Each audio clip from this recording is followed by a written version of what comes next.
there was that big meeting, the convention in Phoenix. Yeah, in 2 months late ago. February. Yeah, 3 months ago. Yeah. Um, yeah. Oh my God, it's been that long already. Yeah. Do you Yeah, guys probably. host that? Do we host that? Like, is that your production? That's your meeting, the That's NDA, and or yep, that's NDA solo. Yep. yeah, Yeah, it's exactly. pretty. It's a pretty big production. It is. We added that live demolition event maybe 5 years ago, 4 or 5 years ago, where we get out of the convention hall and all the equipment vendors get to bring their toys and show them off and process concrete and steel and people get to sign up for trials and stuff like that. So that's been a pretty big success. And this year in Phoenix was great because BCS Yeah, had the demo contract for that mall. I forget the name of the mall. yeah. Um, and so they kind of worked out a deal with us, and they were super helpful. They let us use a big chunk of parking lot, and then they also brought in all the material to process and show the machines on. So it was a huge help. Yeah, it's. I mean, it's not like one little mini excavator. There's No, some monster equipment there. yeah, yeah.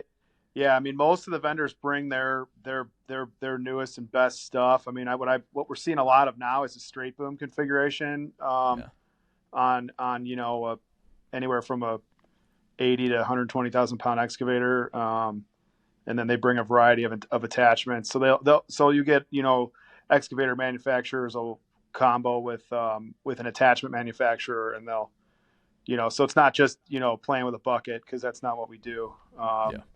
It's usually either a processor, hammer, or shear with the appropriate material to kind of prove the whole process. I'm hoping to actually get out to see that mall get demoed this summer. Yeah, They're still waiting on abatement right now. yeah, abatement, and then I think there's some tenants they're trying to get out still, and Yeah. some political type stuff going on there that we were thankful they still let us do it. I mean, that's all that we cared about. We were hoping that the building was going to be coming down during it, because that would have been a cool backdrop. But Yeah, yeah. as long as we didn't have to relocate our whole event, we were good to go.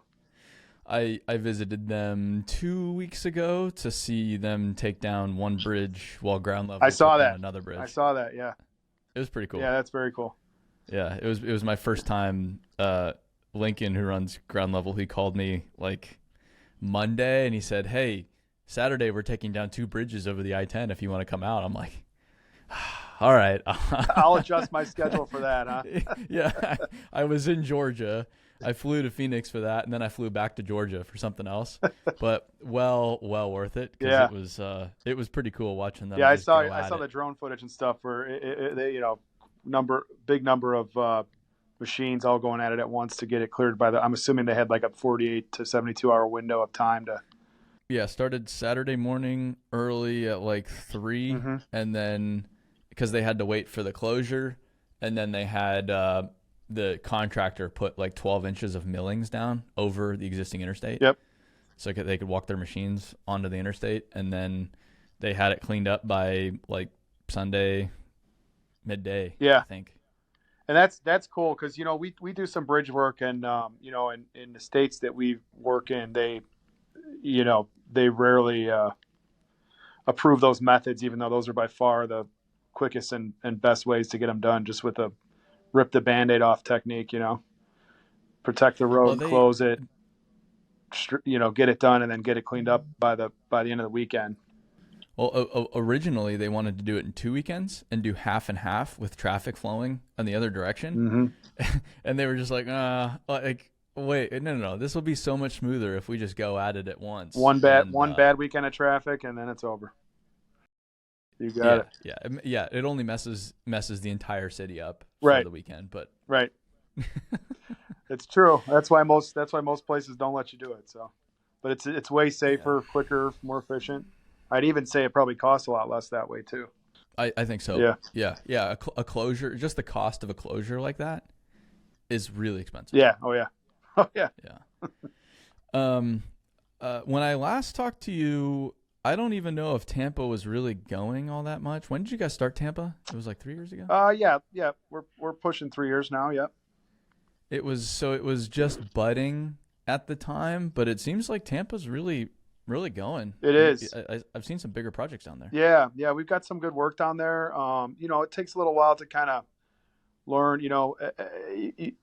Most people would say demolition is demolition, no matter where you're at. But I mean, it's how you acquire the business and the values of different customers by region. Kind of varies. So it took a couple years to kind of ramp up, and now we're handling some sizable and higher profile projects, and then still mixing in the small ones and building a good book of customers that appreciate our work, so it's good. It's going great down there. Yeah, it was interesting how you guys did it, because a lot of times a contractor will make an acquisition, but you didn't. You had one key guy that understood the market, but other than that, it was a cold start.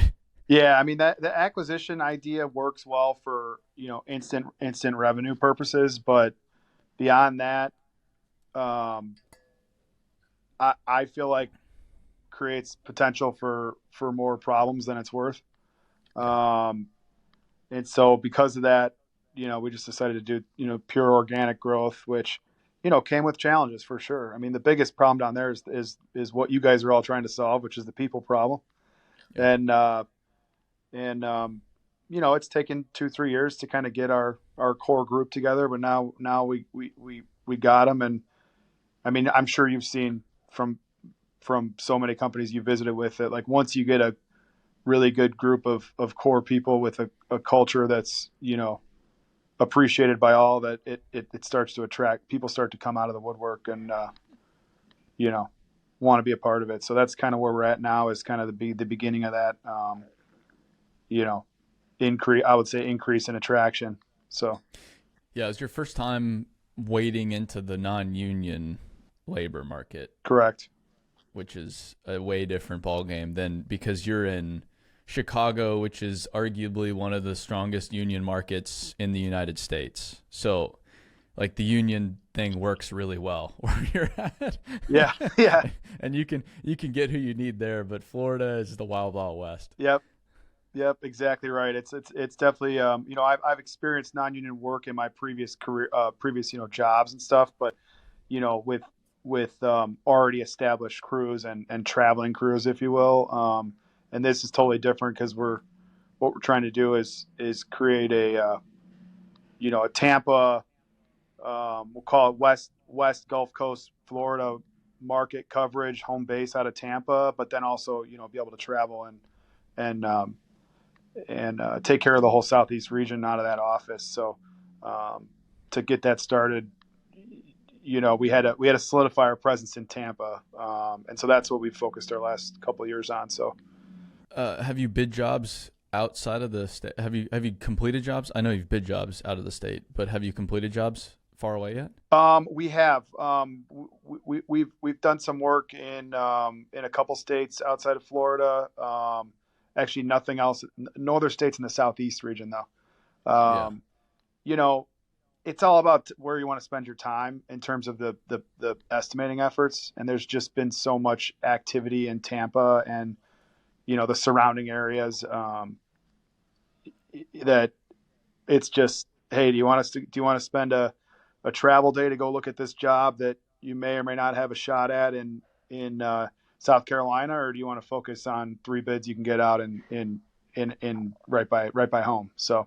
Sure. And then obviously just being cost effective, if we stay in the Tampa, Pinellas County area, we're not facing per diem ad costs. So we could typically find ourselves more competitive there. Yeah. With demolition, you can't really bid a job without seeing it in person. Yeah, you can. Or you shouldn't. Yeah, you can. Google Earth has done wonders for making us think we can bid without seeing work, but I would say it's safe to budget work without seeing it. But hard bid, lump sum, avoiding a variety of risks, then you definitely got to make a visit. A few years ago with COVID in Chicago, you guys did a lot of interior demo, and a lot of that just paused overnight. seemingly with office space. Where's all that now? Yeah, I mean, I think going into COVID, we were probably 75% interior demo versus, total structure. And we kind of pivoted during COVID, which was kind of planned. We were planning to diversify a little more anyway, and it just kind of expedited those plans. Um, and that's just where the market was. I mean, the total demo and then the partial, like the partial structure where you're removing a partial structure or an exterior facade or something that's more aggressive than interior demo. Like that's kind of where the market's been. There's still interior demo out there. Chicago, as far as downtown metros go, it's very busy right now. Office space still isn't being fully utilized, obviously. But there are a lot of major companies that are starting to initiate the back to the office for the majority of workforces. So, we're hoping that'll pick up the market a little bit in terms of the interior. What we're seeing now, instead of the office tenant strip outs, we're seeing more of the full building repurposing. So instead of 10 smaller projects available, there's one massive project, which is good, but it also leads to higher level of competition and then as such lower prices for those jobs. So they're hard to wrangle, if you will. But. Yeah.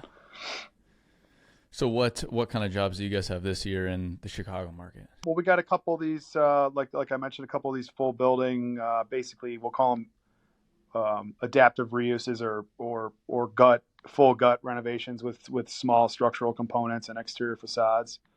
We've got a couple of those. There's a couple of, I'd say combination like interior with partial structure removal. The hospital market's been fairly active. So we've been trying to get into a lot of hospital work, which we always have, but it seems to be available a little more now. Yeah, I've seen some of those jobs where, and you're basically taking a whole building, like a multi-story building, and stripping everything but the structure away, and then you just leave a blank canvas for the GC to come in and do whatever they want with. Yep, exactly. It's pretty cool. It is. Those are fun ones. And that's where you get kind of the hybrid mentality in terms of like crew composition and equipment usage. And, it's not just all by hand, right? It's like a combination of skid steer, robot, hand where you need to. And then obviously making the most effective way out of the building with the material is kind of the key to the success of any of those jobs. Yeah, that's you guys visiting you guys. It was years ago now, but it's the only time I've seen the high-rise demolition, and it's just wacky. Some of the stuff you guys have done downtown. You basically by hand remove everything inside of a floor of an office building at the 27th floor or whatever it is, and put it all in the elevator. Yep. Without anybody noticing. All at night, and hopefully no one knows we're there. That's the goal. Yeah. It's crazy. Yeah. It's like it's when you think demolition, you just think like wrecking ball, just whacking buildings down. But everything you guys do is so surgical and so hidden that it's like unless you know Milburn demolition, you don't have any idea it's going on. Yeah. If they see our trucks or our crews at night, it's because they're out at the restaurant or bar across the street and they happen to see us pulling in the loading dock. But other than that, our goal is to not be seen or heard. On those types, especially in the like you said in the occupied office buildings.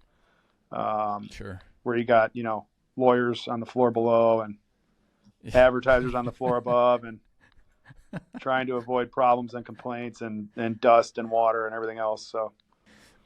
Is the Florida stuff been more total demo?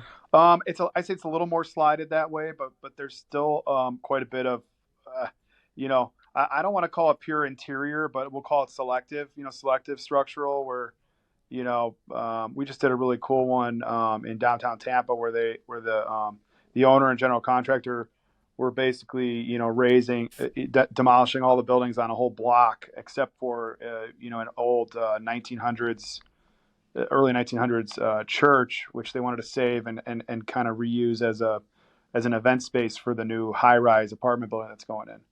And so, we had to basically surgically like shore, saw cut, demolish an attached building that was attached to the church, and then stabilize and actually perform, repairs and upgrades to the church and the bell tower that were to remain, by using some subcontractors that were very talented at, like masonry restoration and concrete restoration and stuff like that. So we kind of have found a little niche down there of kind of handling that challenging separation portion of demo so that the GC doesn't have to worry about it, so they can focus on building the new tower, Yeah, we actually got to go see that one last fall, I think Yeah. it was. Yep.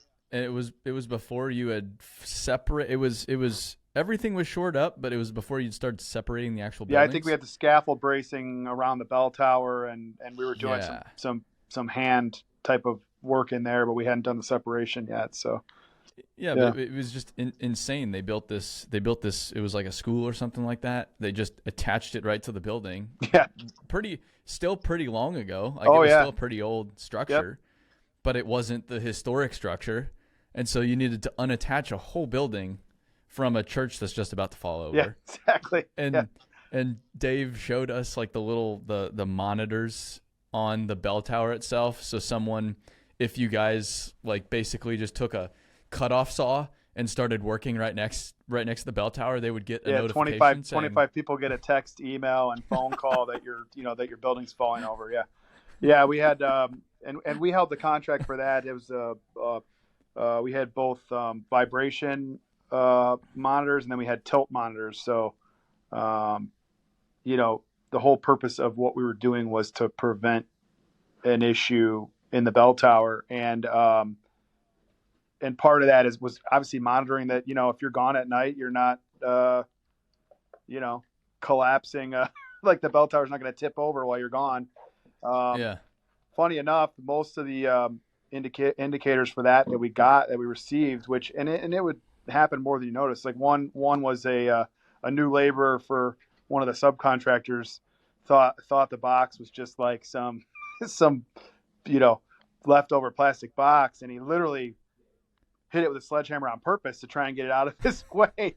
And so the monitors go off and freaking out. We're getting texts at, everyone's getting texts at 6 a.m. that, you think the tower's going to tip over, and sure enough, it's just, some guy had a brain fart, and but yeah, those are the cool jobs, and we're doing a lot of work at the Tampa airport. I think you visited one of those jobs. We've done a couple there now, and those are also combination interior shoring, separation, and then like total demo of a portion of structure, right? But it's that extra level of complication where we usually find our fit in terms of being competitive, and providing, a value to the owner of the GC, because, anybody can go rip down a one-story mason. I mean, it's like anybody can rent an excavator and tear down a brick building and make it go bye-bye without too much issue, right? It's kind of like those ones that have a challenge or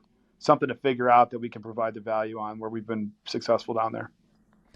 Yeah, I've seen demo contractors in town here rent equipment from Home Depot. Yeah. To tear stuff down, and they just shove it into dumpsters that are overflowing with all kinds of valuable materials. Mm-hmm.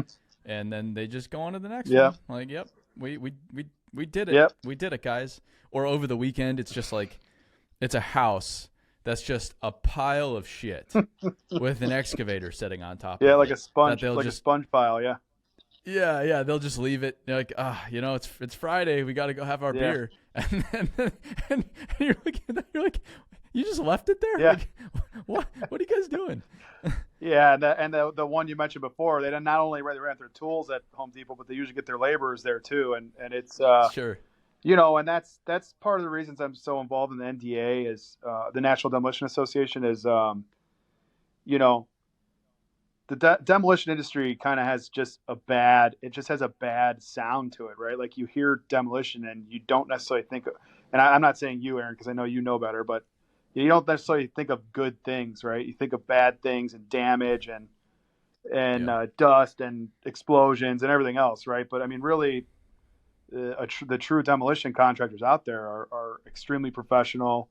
Um, they spend a lot of time and money on safety and risk management and planning and execution of these challenging projects, right? And so that's why the you know the true demolition contractor we're trying to elevate the level of the industry so that we're not competing against you know people that just do demolition as a side hustle, hobby, etc. To so. Well, I feel like it's an easy thing for any contractor to pick up too. Mm-hmm. Like, oh yeah, yeah, we're also a demolition contractor, Mm-hmm. of course. They just kind of like add it on, Yeah. and sometimes they do get away with Mm-hmm. it, but there's such a huge gap. There's a much bigger gap in like the demolition space than the earth moving space, for example, from an amateur that's kind of doing it to the true professionals that come in and are surgical and are refined and are deliberate, and like seeing you guys or seeing what Witt does, or especially the Europeans. Mm-hmm. Like the Europeans, I think, cry every time they see videos from the States, how we tear things down. But yeah, there's this huge gap. I don't feel like there's really anybody in the middle. It's either you're kind of a cowboy or just old school. Like, yeah, we've been doing it this way for 50 years. It's worked fine. We're just going to keep doing it. And their machines don't even have paint on them anymore because they've been rubbed against walls so many times. And then you have either the real big players. That's just a handful. Like it's way more consolidated on the top end. Yeah. Oh yeah. Too. I mean, I would say, I mean, and I'm not saying this out of any true knowledge or studies or anything, but I would say the majority of demolition contractors, where let's just say that a true demolition contractor, at least 50% of their revenue is pure demolition, right? I mean, most of them fit into that 5 to 15 million range, I would guess, in terms of revenue. And then, anybody above 20 to 30 is probably in the top 50 of companies that are reporting revenue. Yeah. And so, yeah, you're right. I mean, the out of the whole country, let's just say there's 50 companies that are considered, the larger scale ones. And then out of that, maybe the top 5 are like really big, like, way bigger like than everybody else. way big. Yeah, exactly. Because that's where you get into the power plants. Yeah. So that's when you get one job that could do, one project that like one of those big power plants or steel mills or, any large industrial project could, 10 times the revenue we do in a year. I mean, easily. Yeah. Yeah. And the scrap and salvage and asset recovery and environmental scopes are significant as well. So that's definitely its own business. I mean, there's a handful of really, really good companies and there's more than a handful, I should say, but it's totally different, totally different market. It's totally different, but I can get into like most demo projects, but the power plants are still, for whatever reason, like I think I could get into Area 51 sooner than I could get into a coal plant demo or a nuclear power plant demo or a paper plant demo. It's like, what are you guys? I get it, but I also don't get it. They're the industry.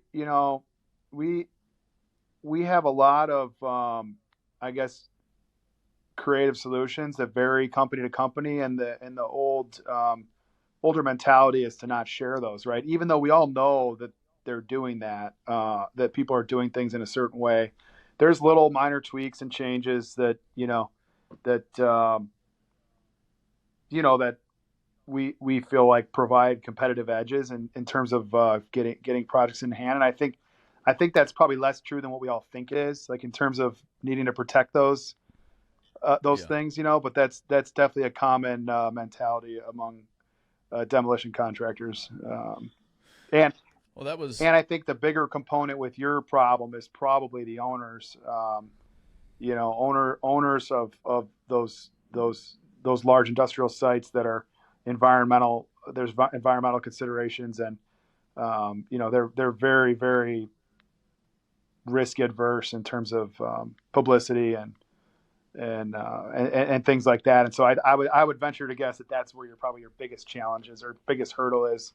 I know we've had those hurdles even on some of our job sites here, where for whatever reason the owner just doesn't want any, and I'm like, we're tearing out office space. Like, what do you mean we can't take pictures? I get it from their perspective. It's way easier to say no, because and it's really coming from lawyers. Yeah, exactly. It's just, how can I limit my how can I be sure that I don't get into a car crash? Right. Just don't drive a car. Like, just don't drive a car, and then you completely limit your liability. Like, it's easy. And it's like kind of the similar thing. It's like I don't know. The benefit is not even nearly, because they do see the benefit of talking about it, but kind of it's not immediate. It's kind of long term for them. And you're the one that benefits first, the contractor, but they're like, well, we're benefiting the contractor, but the risk is ours ultimately, so we're just going to say no. That's easier. I think the real benefits, specifically what you guys have done at Bill Witt is, there's a reason why we're not attracting people to our industry, right? Mm-hmm. It's not because it's not a great opportunity. It's not because it's not fun. It's not because it's anything other than being that secretive and being that closed off and limiting the publicity and everything else around it. I mean, people don't even know it's happening, right? It's not even like known to be a viable career option. And so that's where I feel like that's why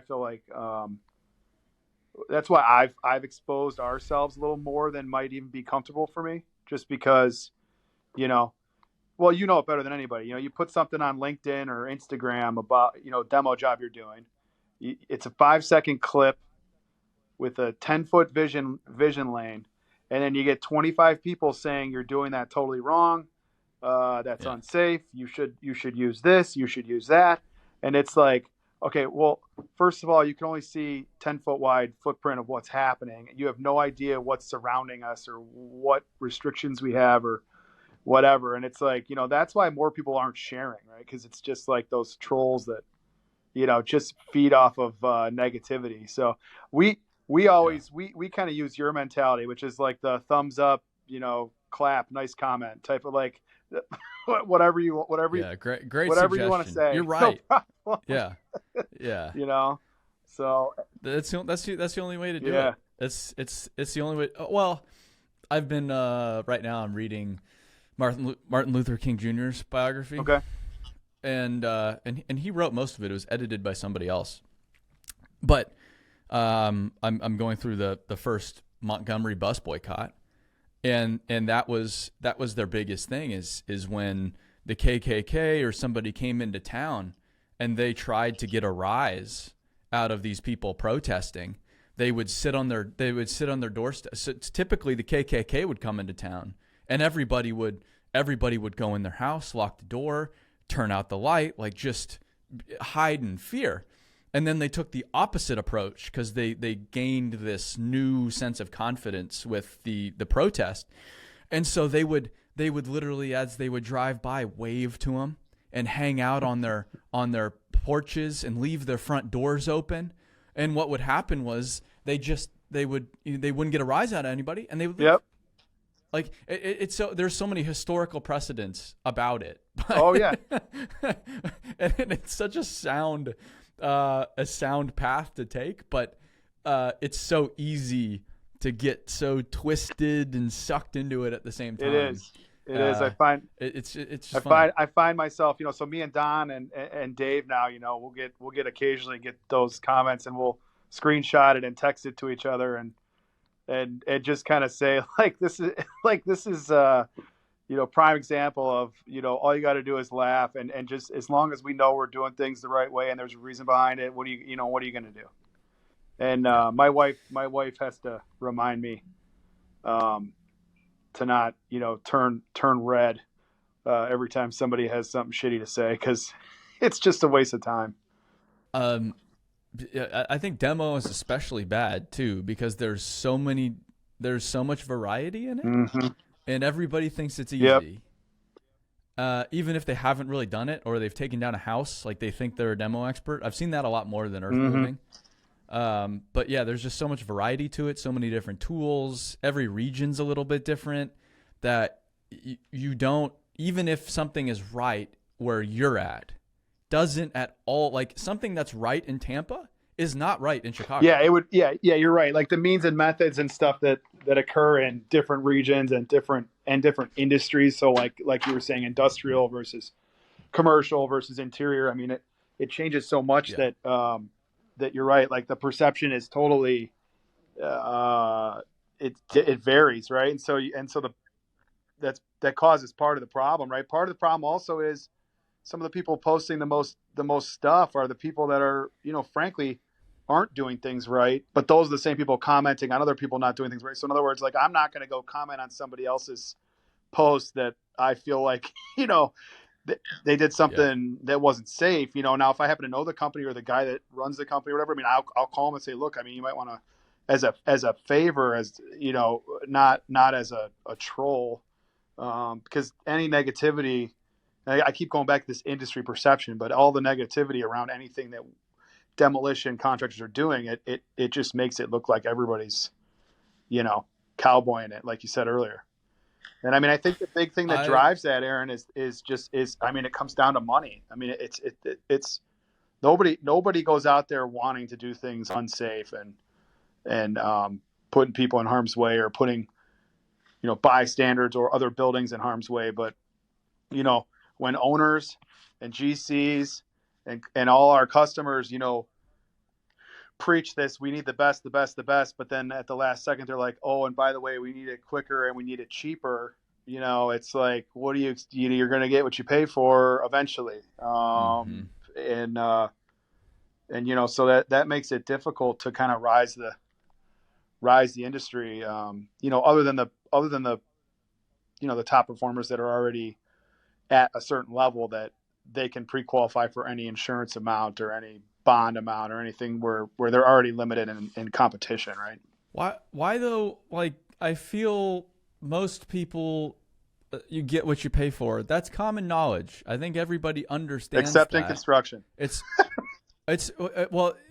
Yeah, but it's still no secret. Yeah. Why is it still like that though? Why do a lot of owners still, for whatever reason, pick the lowest cost, even though it's not in their best interest to do so? Yeah, I couldn't tell you, Aaron. I mean, I don't know. I don't get it. I mean, even we, on a small scale, we have a pretty significant amount of subcontracted work scopes, right? And our whole team knows, like, look, if the guys that we trust are higher, like that's who we have to run with, because we know that they're looking out for safety. They're looking out for our interests. They're part of the team, if you will. And as soon as you treat them any different, that relationship is tarnished. And frankly, I tell the guys, and the girls here at our office, I'm like, how does that feel when a GC does that to us? Like, do you ever want to make anybody else feel that way? You could find somewhere else to be. So it's tough. I mean, it's tough because, don't get me wrong. I mean, we compete. I mean, we're out there to get work, and to get work, you have to be at least close to low, typically, unless the job is so complex or so expedited in schedule, or so, there's something that's triggering an owner to realize and to value that that the extra cost is certainly worth it. Which I'd say, if that happens once or twice a year, we're good. We're feeling good about it. Or you're buddy with the federal government. Yeah, that's a really good way to do it. There is some opportunities. There are some opportunities with that. That's for sure. I did, but I went to Europe for the first time last year. I messaged you and Dawn. I'm like, you guys got to see this stuff, because I've still never seen operations like these before. These Swiss demolition operations were just unbelievable to watch. So much fun to watch. And you guys said that's, all the equipment's amazing, but we can't really afford to do that here in a lot of ways because of how the contracts are set up. Because Yeah, of the competitive mentality. it's the overall mentality, right? It's the whole market mentality. It's they've figured out something over there. They're looking at us like we're their dumb teenagers. You know what I mean? Like still Yeah. sneaking beer into the house, and you know and doing stuff we're not supposed to do just because we're not supposed to do it, right? Yeah. It's very much like that. And I mean, what I will say is, like, I've met a bunch of the Europeans, especially with the NDA stuff, and they're super willing to share and help. I mean, the knowledge they're willing to share. They have credential and training programs that we're just now starting to get into here in the States. And so I'm hoping that our industry can take a look and learn something, and instead of being so closed-minded, so. Yeah, I think the demolition version of sneaking beer into the house as a teenager is using a bucket with a thumb to them. Yeah, bucket and thumb comes in handy every once in a while, Aaron, for those the house demos where you got to load out dirt the same day, But I mean, like, what the Europeans would have is they'd have the quick connect, the hydraulic quick connect with 3 different tools sitting on a trailer, and Yes. and they'd be Yes. which is $100,000 investment in your machine. Yeah, they'd have the oil quick, oil quick quick or steel with, wrist, or I think there's another one, and a rotating sorting grapple, and a bucket. Yep. And a processor. And a hammer, probably, just in case. And a hammer, just in case. Yep. Yep. And again, it's just overall mentality. Look, if everyone's doing it that way, and so, like, that's the mentality we're trying to take here. Not necessarily. I mean, we, as an industry, we can never dictate means and methods and tool use and all that. But I mean, like, just the overall mentality that, look, it costs X amount to run a business safely, and everyone uses the word safety, so I hate using it because I feel like everyone has safety on their website and it means nothing in that format. But prioritizing means and methods to limit the risk to your employees and to others, and to equipment damage and all these other things that can occur. It costs money. It costs money investing in new equipment. It costs money investing in people. It costs money in overhead in terms of safety and risk management. Salaries, et cetera. And, it's worth it, but it's only worth it if you can still get business at the cost you're doing it at. Well, and especially too, like, that's not even to mention the cash flow challenges associated with being a contractor, especially in the private market. Like, I didn't know when I signed up, when I started this business, I didn't tell myself or my wife that we were going to also be a bank. But we sort of are I'll call it a 3-month short-term note bank on top of doing a fairly risky business. So it's definitely challenging. It's part of the game. I don't think it's changing anytime soon. But I have seen throughout. I really do think that throughout COVID, some of these things got prioritized a little more. So now we're able to be a little more pushy than I normally am, without it coming off negative. It's like it's understood by the customers a little better now. So hopefully that's changing. Also, the retention. I don't know how many states this has happened in, but in Illinois, the retention law changed a couple years back, so we're able to, the law is now to bill out retention down to 5% at 50% complete, and then remainder upon completion. So that's a little bit of help on publicly funded work. So highway, bridges, wastewater treatment plants. We're able to get that last 10% reduced a little quicker than we have been historically. So that's been helpful. Good for whoever figured that out. A lot of lobbying. I don't know. Yeah, there were a lot of fancy dinners on that one. Yeah, exactly. What's the NDA up to? So what are you trying to work on through? We're busy.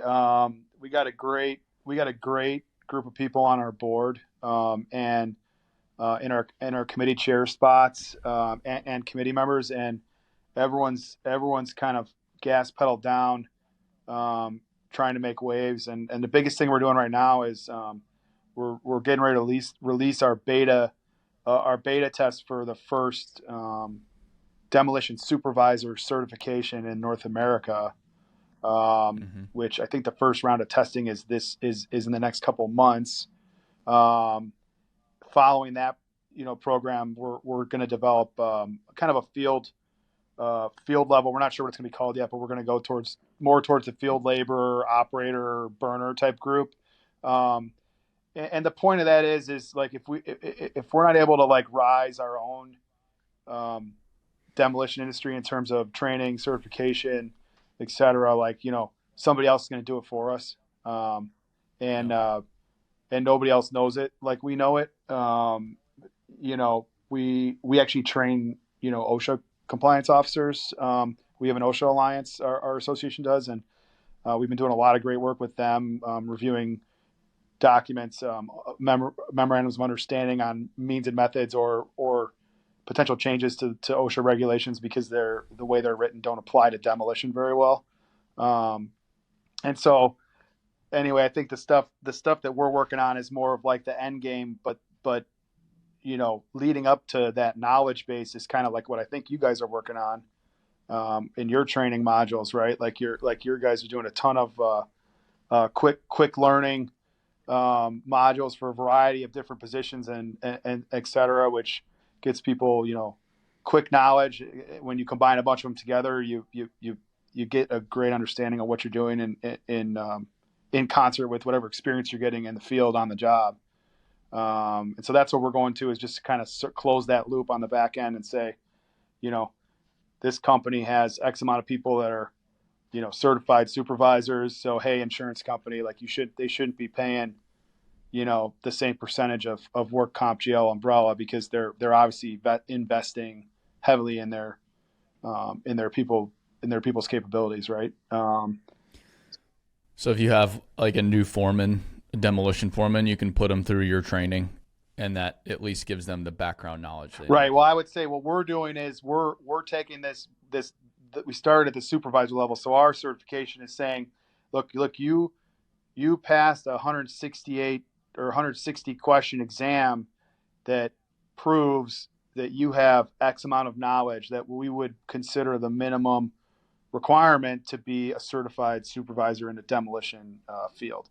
So it's not the foreman level; it's actually above that. So the foreman level will come differently because there's just a different level of curriculum. But then what we have on the back end is, we have a variety of places where companies get training from. They train internally.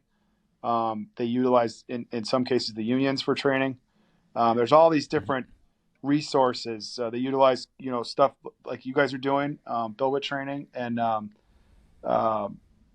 all those are fully applicable for pre-qualification and for continuing education stuff, right? So we're just trying to close the loop and say this person meets what our industry feels like is the minimum qualifications to be considered X, right? How do you determine the minimum qualifications? Well, there's a group of 10 industry experts from around the country that are part of a board that is not part of the NDA. So it's a separate board. They make all their own decisions. They do all their own business. The only thing the NDA does is fund their progress and give them, agendas in terms of like, hey, if we're going to develop one more at this point, we'd like it to be geared around this. But then once that info is delivered, they meet quarterly in person and then a couple Zoom calls in between, and they develop the whole package, right? So they just spent the last 2 years building this first one. So it's a very intense process. And the industry experts are great because they donate their time and they're from a variety of what we'll call like those micro markets within demolition. That US, Canada, Europe, all kind of there's people from all backgrounds, industrial, commercial, heavy highway, that all pull together and say, no matter what version of demolition you're doing, if you're going to be a supervisor of a demolition project, this should be the minimum criteria. right? So, What's an example of a minimum criteria? well, I don't know. I haven't gone through the training yet or the Oh, certification yet. so you're not I certified. am not certified. Wow. And I don't know if I'd qualify because I've never been I've never been on the field management side. At least I mean I was when I was younger, but not enough to gain Yeah. the experience that these people should have running a job. So Hmm. if they ever come up with like a sales or business development module, I might pass that one. But Sure. yeah, Estimating. Yeah. maybe. Um, Yeah. so yeah, so that's one of the biggest things. The other thing we're really working on is just I think that it kind of ties back to what we were talking about earlier. Um, we don't feel like our association represents the demolition industry in the U.S. and North America and Canada. Um, Mm-hmm. at least that's our intent, and we don't feel like we're adequately doing that in terms of the numbers. So in terms of our membership versus the number of companies out there that are doing a lot of demolition work, so 50% or greater, like we feel like we're probably only covering about half, if that. And so what we're really trying to do is focus on why that is. That only half feel it's a wise choice to spend the $2,000 or $2,500 a year to be a member and get all the benefits we provide. And so we're trying to do a pretty big push for membership so that we can really say and adequately be the source and the place where all professional demolition industry people are members, right? So goal is to double in the next 2 years in size. That's aggressive, but and then another way we're helping facilitate that is there's a lot of regional chapters being formed that kind of trickles the whole NDA message and the whole purpose down to the regional local level, which we found extremely successful. So like SoCal, for instance, they've been a chapter for longer than I've been in the NDA. So they've been around forever, and they're super active, and they are filled with a ton of great demolition contractors. We're kind of revitalizing the relationship with them, trying to do more national interaction with them, and trying to help support them. And then as a result of those efforts with SoCal, we got a Florida chapter online as of a couple months ago, and then a Michigan chapter online. And then we've had interest from maybe a handful of other regional locations that they want to push the same thing, and it's all for the purpose of getting the smaller regional based demolition contractors something that's tangible and a way to facilitate the relationship and to see what the benefits are. So if somebody doesn't feel like traveling 4 times a year to the NDA national meetings, well, they can go twice a year, drive an hour to their regional meeting, and then maybe just go once a year to the convention. And so that's the big three I think that we're up to right now in terms of the NDA. And they're big. I mean, it's big agenda, and there's a lot of people that are working really hard at it. And we did form a new committee solely surrounding this membership. I'm going to call it a challenge, but a good challenge. The membership drive, the membership increase. And so that committee's had a couple meetings that kicked off the last few months, and they're already hitting the ground running. So lots of good things. I will say the NDA feels like one of the associations, based on what I've seen, that really does something beyond just get together and have drinks.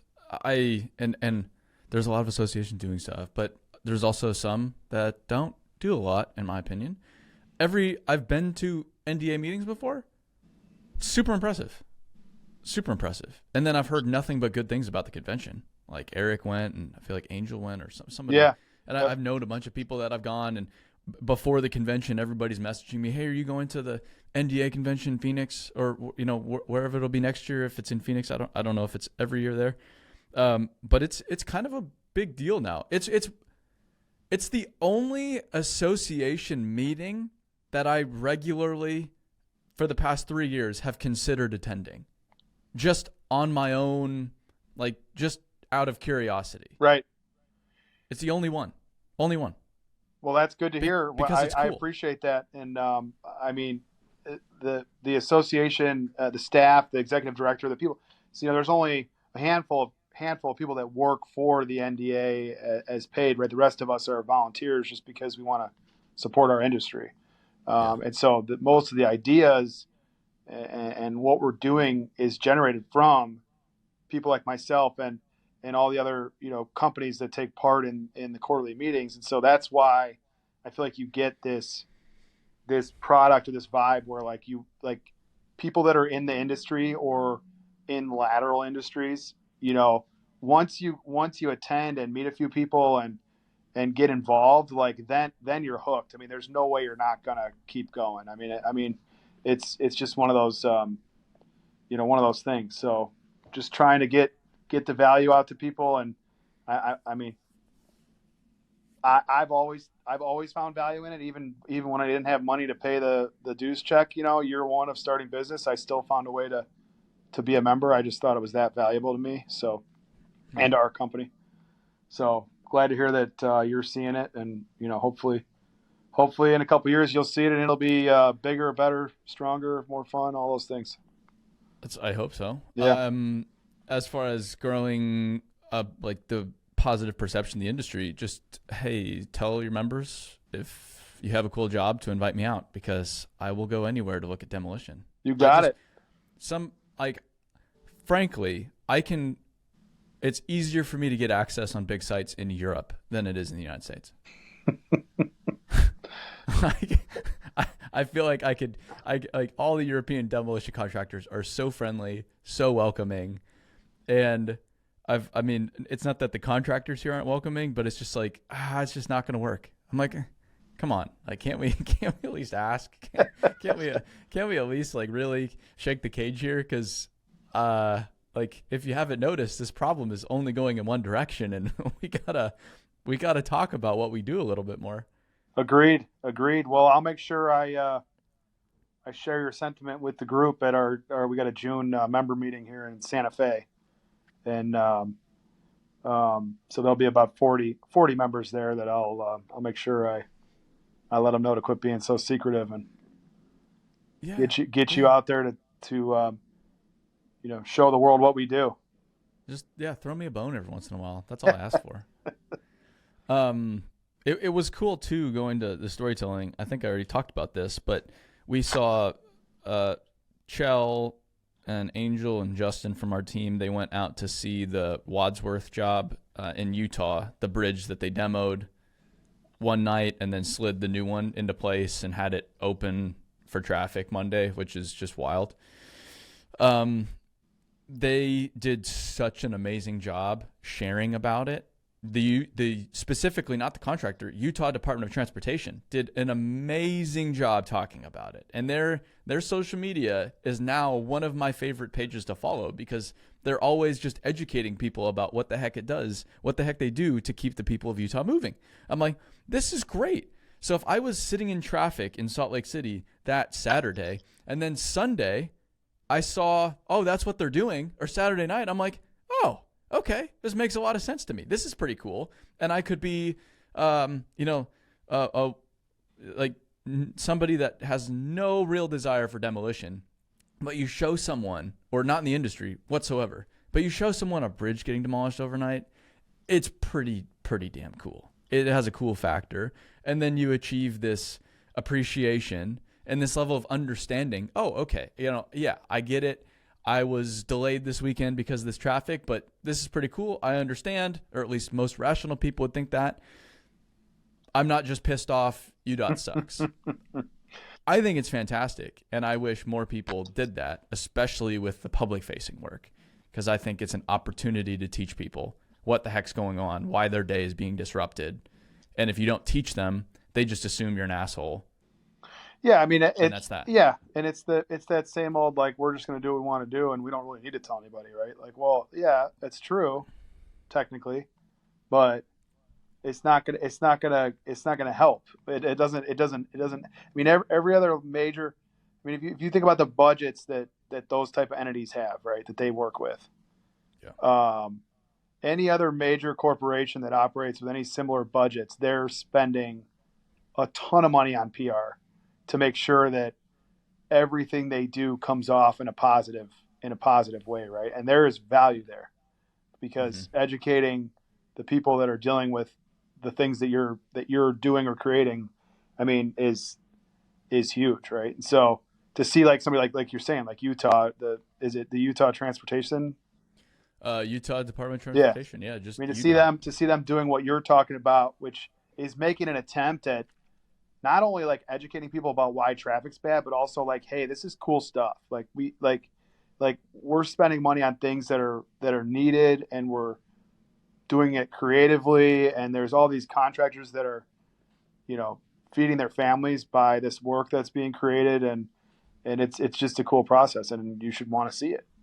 So that's cool to see. I also think, well, I think by not sharing a lot of this too, the demolition industry is missing out just on a huge opportunity to teach people how much they actually recycle.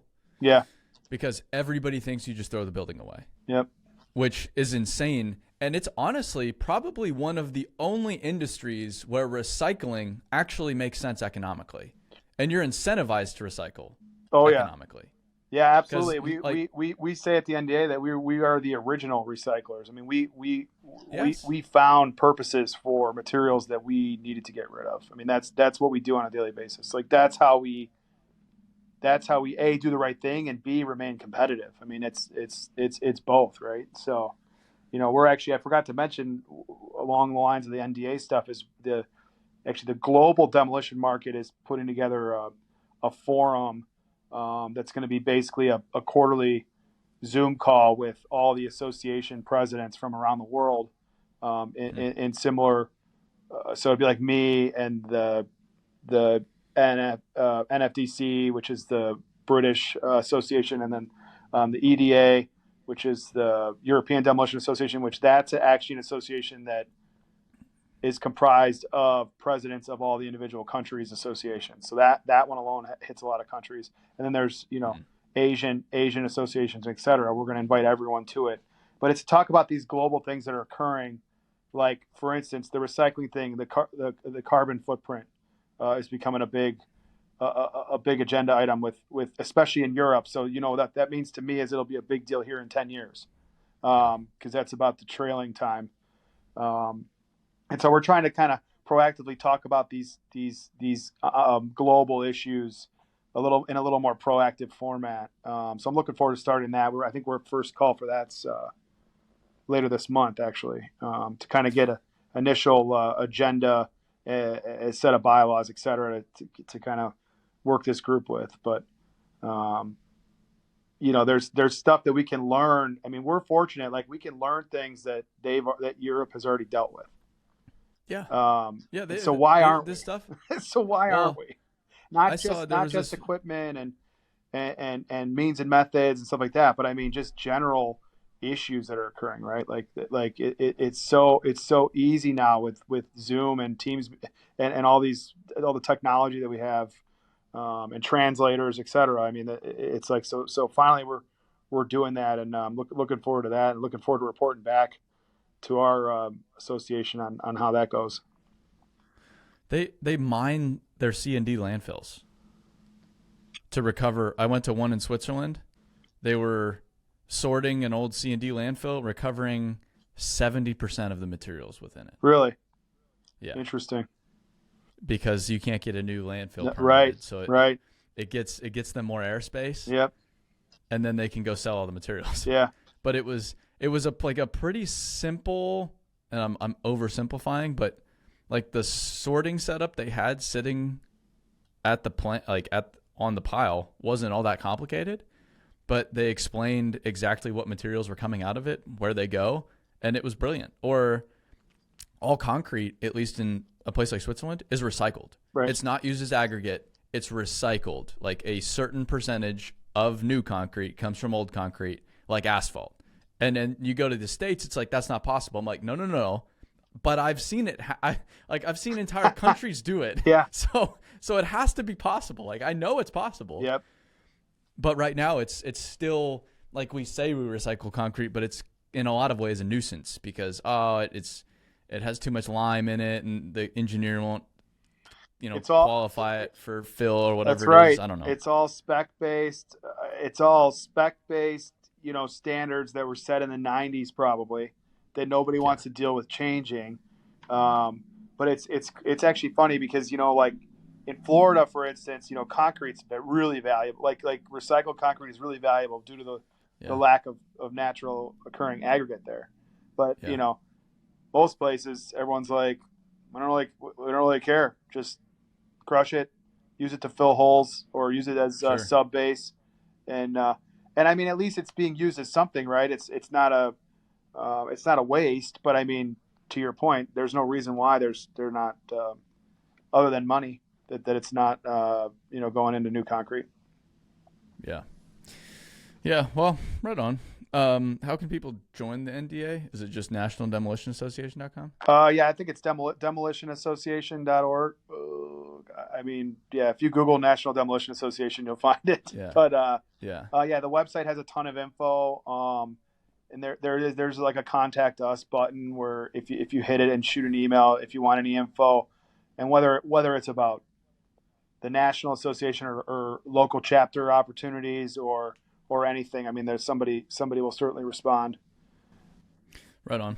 And then Milburn Demolition is the primary business. Yep. Primary is Milburn Demolition. It's milburn.com. Yeah. Right on. Okay, James. Well, I appreciate you giving me so much time today because I know you got better things to do. Oh, never. Always appreciate your time as well, Aaron.